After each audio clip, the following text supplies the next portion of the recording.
জামালপুর বিধানসভা জামালপুর মন্ডল সভাপতি 1 নম্বর জামালপুর মন্ডল সভাপতি প্রধান নেতৃত্বে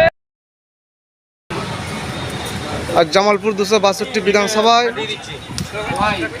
আমাদের মনোনীয় সকলের প্রিয় ভূমিপুত্র বিজেপি প্রার্থী জামালপুর 262 বিধানসভায় অরুণ হালদার মহাশয়ে আজ বর্ধমান এসেছি নমিনেশন ফাইল করতে। তাই সকল কার্যকর্তাদেরকে ভোজন করা হচ্ছে।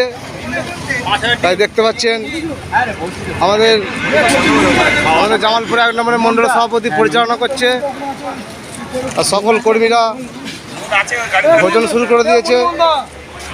তাই সকলকে বলি ভারত মাতা কি, ভারত মাতা কি, বিজেপি জিন্দাবাদ। সকল বুথ সভাপতি, সকল শক্তি কেন্দ্র, সকল কার্যকর্তা ভোজন করছে। আজ বর্ধমান নমিনেশন ফাইলে এসেছে। তাই আমাদের দাদা মণ্ডল সভাপতি উনি রয়েছেন। আজকে আমাদের দিন সার্থক, আজ ঐতিহাসিক দিন। আমাদের বিজেপি মনোনীত প্রার্থী জামালপুরি ভূমিপুত্র এবং সবথেকে সম্মানজনক প্রার্থী পেয়েছি আমরা জামালপুরে। তাই আমরা আশাবাদী আমাদের ভারতীয় জনতা পার্টি জিতবে। তাই আজকে নমিনেশন যে প্রক্রিয়া, সেই প্রক্রিয়া আমরা সকলে বর্ধমানে নিয়ে এসেছি এবং দেখেন সকল কার্যকর্তারা রয়েছে, আমাদের রোদা রয়েছে দীর্ঘদিনের জেতা প্রার্থী, যা সকল আজকে সমবেত হতে পেরেছি এক কাছে থেকে। আজকে সবাই মিলে নমিনেশনের সাক্ষী থাকছে। জয় শ্রীরাম, জয় শ্রীরাম, জয় শ্রীরাম, ভারত মাতা কি, ভারত মাতা কি জয়। সকল কর্মীরা বলুন জামালপুর এবার জিতবে তো? জিতবে।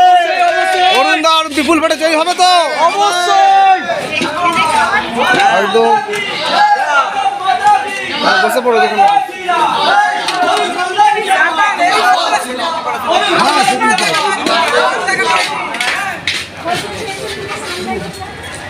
আগে বলে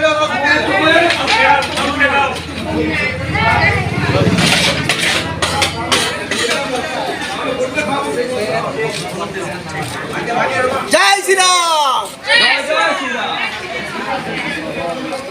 সকলেই ভোজনে বসে গেছে। আমাদের জামালপুরে 1 নম্বরে মণ্ডলের সকল কার্যকর্তা আজ বর্ধমান এসেছেন। আমাদের মনোনীয় প্রার্থী সম্মানীয় অরুণ হালদার মহাশয়ের আজকে নমিনেশন ফাইলে সকলে এসেছেন বর্ধমানে এসেছে। আমাদের ভোজনে খাওয়া দাওয়া চলছে। এরপর দাদার নমিনেশনে রাস্তায় আমরা হাঁটবো। भारत माता की, भारत माता की, बीजेपी जिंदाबाद।